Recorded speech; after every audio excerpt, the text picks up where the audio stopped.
How to fix not receiving MMS messages in Motorola Edge 70.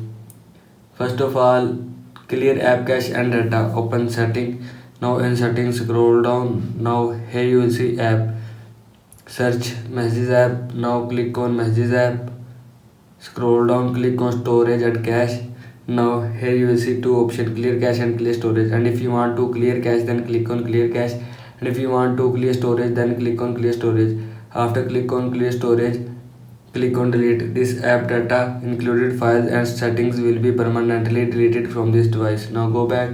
After that, reset network setting. Open settings, scroll down, click on system, click on reset option and click on reset mobile network setting and click on reset setting. After click on reset setting, mobile network setting will be reset from your phone.